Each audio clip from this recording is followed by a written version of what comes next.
Hi hello నమస్తే welcome to cues miss దగ్గర సుదర్శన్. దాసరి కులం ఆంధ్రప్రదేశ్ వెనుకబడిన కులాల జాబితాలో ఏ గ్రూపునకు చెందిన ఒక ముఖ్యమైన వర్గం. ఈ కుల చరిత్ర, వృత్తి, జీవన విధానం, ఆచార వ్యవహారాల గురించి పూర్తిగా తెలుసుకునే ప్రయత్నం చేద్దాం. Welcome to special story. Dasari అనే పదం దాసన్ అంటే సేవకుడు అనే మాట నుంచి ఏర్పడింది. వీరు ప్రధానంగా వైష్ణవ భక్తులు, ముఖ్యంగా శ్రీ వెంకటేశ్వర స్వామి భక్తులు. పూర్వం వీరు శ్రీ వైష్ణవ సాంప్రదాయాన్ని పాటించేవారు. కాలక్రమేణా వీరిలో కొన్ని మార్పులు వచ్చి వివిధ ప్రాంతాల్లో వేర్వేరు ఉపకులాలుగా విస్తరించారు. ఉదాహరణకు మాలదాసరి, హోలియాదాసరి వంటి ఉపకులాలున్నాయి. దాసరి వారు వంశపారంపర్యంగా గ్రామాలను తిరుగుతూ భజన చేస్తూ దేవుని నామాన్ని స్మరిస్తూ జీవనం సాగించేవారు. వీరు ఎక్కడికక్కడ స్థిరనివాసాలు ఏర్పరచుకోకుండా సంచార జీవనం గడిపేవారు. కొన్ని కుటుంబాలు కొన్ని గ్రామాలు పంచుకొని ఆ గ్రామాల్లో తమ వృత్తిని కొనసాగించేవారు. దాసరి కులస్తుల ప్రధాన వృత్తి యాచక వృత్తి మరియు భజనలు. వీధి భాగవతాలు ప్రదర్శించడం, నుదుట నిలువునామాలు, నెత్తిన కలశం, చేతిలో చిడతలతో వీధుల్లోకి వచ్చి దేవుని కీర్తనలు పాడుతూ భజన చేస్తారు. ప్రజలు ప్రేమతో ఇచ్చే వాటిని ఈశ్వరార్పణం అంటూ స్వీకరిస్తారు. ఏమి ఇవ్వకపోయినా ముందుకు సాగిపోతారు.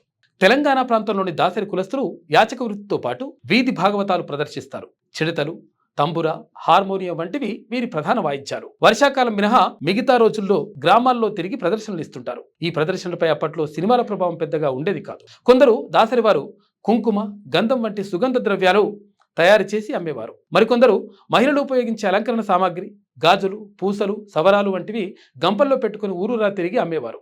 ఫ్యాన్సీ షాపుల రాకతో ఈ వృత్తులు బాగా దెబ్బతిన్నాయి. ప్రస్తుతం చాలా మంది దాసరి వారు ఇతర కూలీ పనులకు, అటవీ ఉత్పత్తుల సేకరణకు మారుతున్నారు. పూర్వం వీరు సంచారం చేస్తూ జీవనం సాగించిన స్వాతంత్రానంతరం చాలా కుటుంబాలు స్థిర నివాసాలు ఏర్పరచుకున్నాయి. అయితే ఇప్పటికీ కొందరు ఊరూరా తిరిగి వస్తువులను నమ్ముకుంటూ జీవనం సాగిస్తున్నారు. దాసరి కులస్తుల ఆచార వ్యవహారాలు వైష్ణవ సాంప్రదాయాలతో ముడిపడి ఉంటాయి.